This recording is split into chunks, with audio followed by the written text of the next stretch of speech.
Le restaurant Infusion Resto Action a ouvert ses portes le 23 mars 2022 dans le quartier de Chef de Baie à La Rochelle, au milieu des bureaux et des usines. Un projet développé par Sandra Roland, présidente de l'association Cook & Sol. Cette petite structure, qui deviendra très prochainement grande, est dédiée à la restauration rapide et à l'insertion des personnes éloignées de l'emploi et ou en situation de handicap. Île-de-Ré TV s'est donc intéressée à ce projet en allant discuter avec celle qui a construit et développé cette initiative, financée essentiellement par les institutions publiques. Infusion Resto Action est un projet d'insertion par l'activité économique restauration autour d'une alimentation responsable au cœur de la transition sociale, alimentaire et écologique. L'idée de ce projet est de repenser la restauration de demain, plus écologique et responsable, et de permettre à des personnes éloignées de l'emploi et en situation de handicap d'accéder à l'emploi durable. Les personnes sont accueillies sur un parcours de 24 mois vers l'emploi durable, la formation, et donc on les accueille dans un cadre bienveillant autour d'une restauration écologique.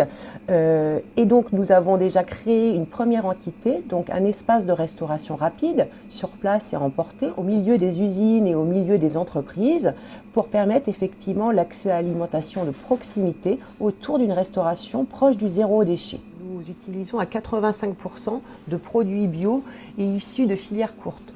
Donc petit à petit, nous travaillons avec des producteurs, des agriculteurs engagés vers la lutte anti-gaspillage alimentaire. Donc l'idée, c'est de récupérer des invendus sur des jardins d'agriculture bio et de les revaloriser au sein de nos recettes, puisque notre restauration a vraiment des accents végétalisés et iodés. Donc nous travaillons sur une pêche durable et responsable avec des poissons pêchés uniquement sur les côtes de La Rochelle. Voilà. Après, nous travaillons avec des brasseurs locaux engagés dans une démarche écologique et responsable.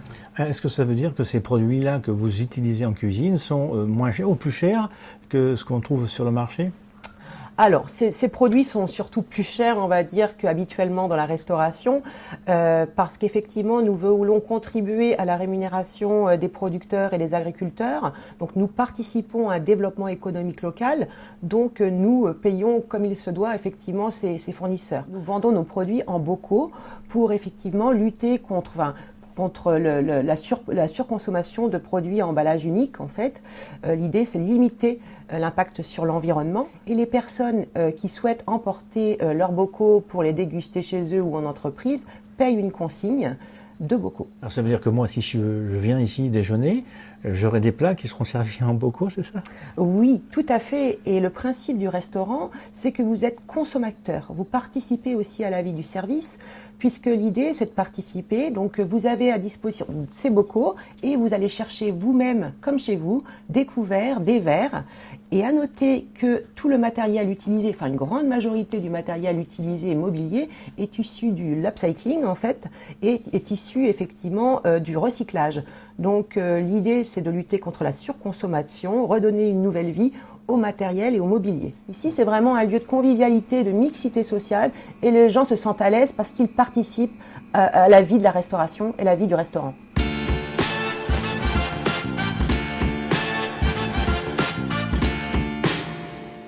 L'idée en fait d'accompagner ces salariés, c'est de leur permettre le bien-être en fait, donc de les accompagner sur un parcours, mais aussi de leur permettre de se sentir bien dans l'entreprise via effectivement des actions collectives de remise à flot en fait dans un secteur de la restauration.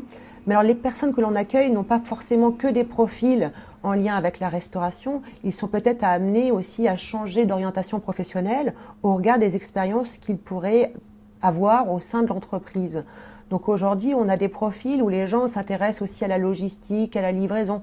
On voit une émergence d'idées, une émergence de mise en place d'actions pour qu'ils puissent accéder à l'emploi et se dirigent vers d'autres parcours professionnels en fait que celui de l'alimentaire ou de la restauration.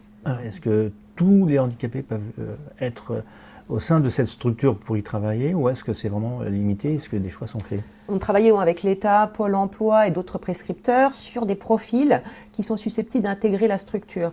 on va être très clair, nous fléchons une partie du handicap, mais pas seulement, puisque nous axons notre accompagnement vers un monde plus inclusif, c'est-à-dire une mixité de personnes, de publics.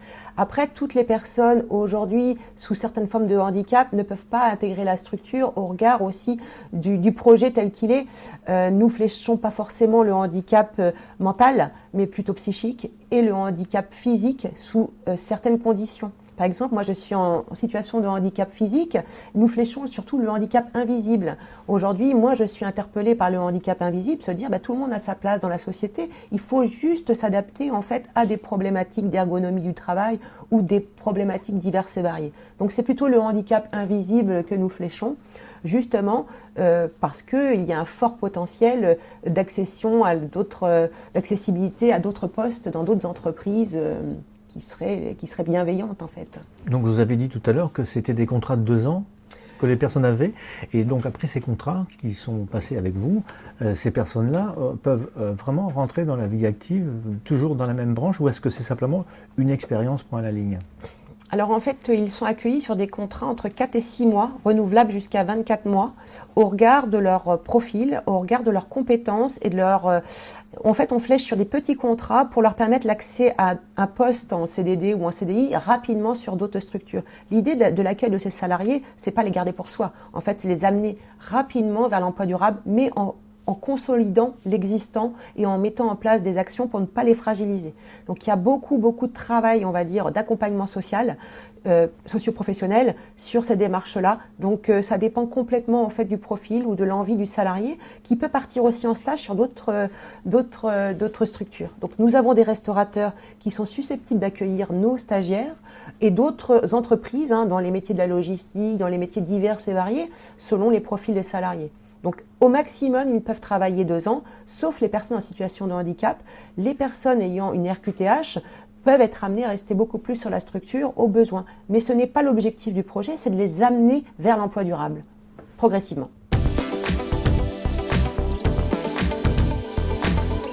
Les reportages d'Île de Ré TV. La carte en fait change régulièrement au gré des saisons, puisque l'idée c'est vraiment de travailler en lien avec ce que l'on trouve comme produit sur le territoire. Donc on a réfléchi longtemps avec un chef engagé, Anthony Claes, qui réfléchit sur la carte, qui réfléchit sur le plan alimentaire, parce que l'idée c'est d'apporter un apport nutritionnel suffisant aux actifs du midi, aux personnes qui viennent déguster les repas, et de leur proposer une offre satisfaisante en termes d'apport en fait nutritionnel.